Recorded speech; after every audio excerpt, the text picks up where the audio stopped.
Does anyone else feels like at the beginning of the month their money just disappears? I don't know about you, but with mortgage, car payments, and daycare all hitting at once, feel like our money isn't really stretching that far. But anyways, today I'm going to break down exactly how we're budgeting our first paychecks of September. Hi y'all, if you're new here, I'm La, wife, mama 3, and on this channel, I share me and my husband's journey to pay off over $175,000 of debt. Every month, I sit down and budget our combined income, and for this paycheck, we're only budgeting 2 incomes because last month we had 3 paychecks in the month and we used my husband's very last paycheck to get ahead.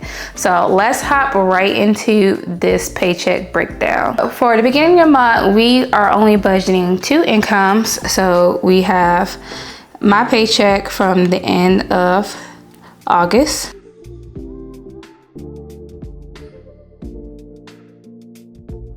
And that paycheck was $34.77. And then we have my husband's disability income, which comes out on the first of the month.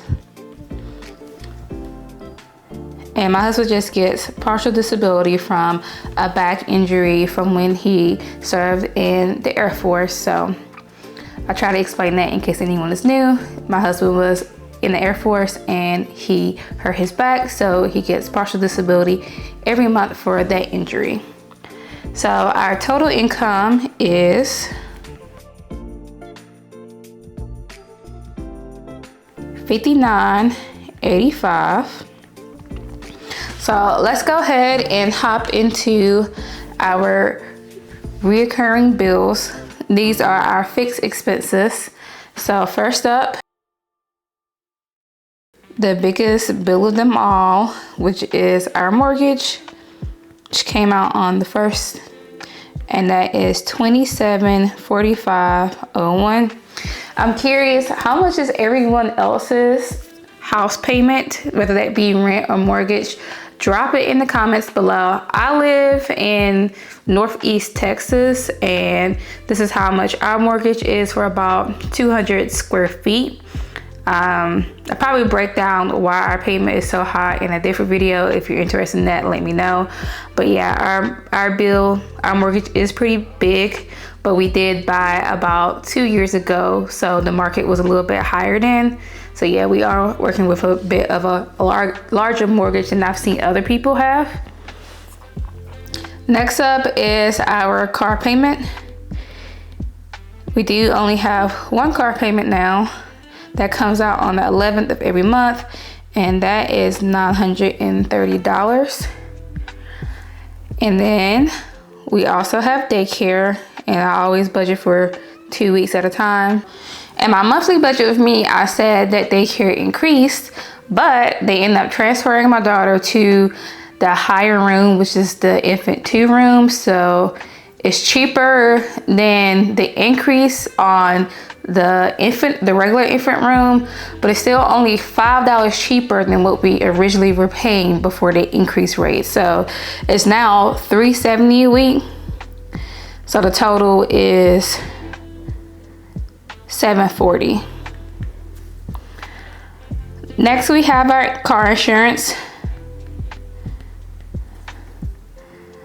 which comes out on the 1st and the 15th, but just for this paycheck breakdown, we're only worried about the 1st, which is $123.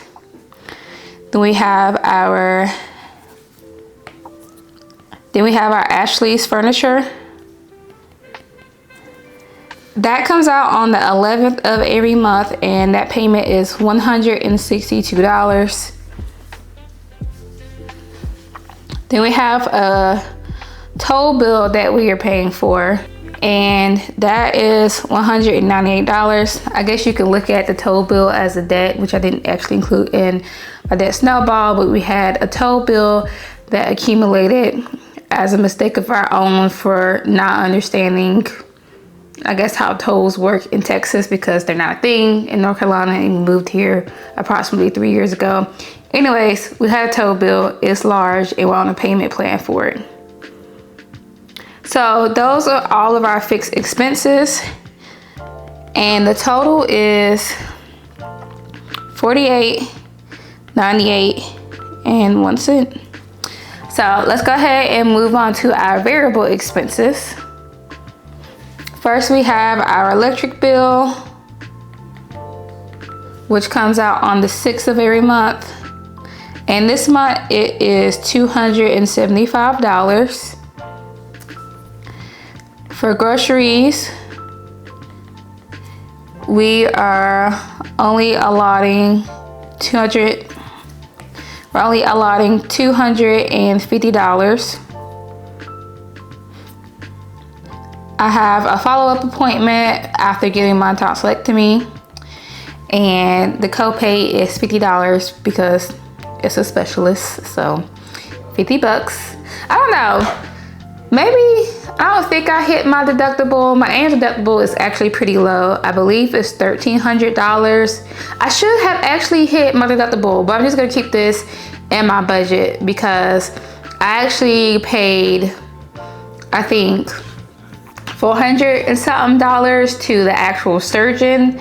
And then when I had my surgery, I had to pay $1,600 just to the surgery place itself, which I use my flexible spending account to pay for that. So I didn't have to pay, I didn't really pay anything out of my own pocket. It just came out of my flexible spending account. And I still haven't gotten my bill for anesthesiology yet, and I'm pretty sure I'll get that next month. And then however much that is, I have to take care of it. But hopefully, if I hit my deductible, then I don't have to pay anything for anesthesiology as well. So we'll just see how the dice rolls. For kids, I am budgeting $40. And then house supplies. This is house supplies and like toiletries, like body wash, toilet paper, all of those things. I am budgeting $50. Then for subscriptions, because a lot of my subscriptions come out at the beginning of the month, that is $77, which is Netflix, Canva Pro, CapCut, a few other things that comes out of that. And then our eating out budget is $55. And then miscellaneous spending, I am budgeting only $20 because this check is basically gone. So the total for the variable expenses is $827. So now to my favorite part, which is debt payoff and savings. For debt payoff,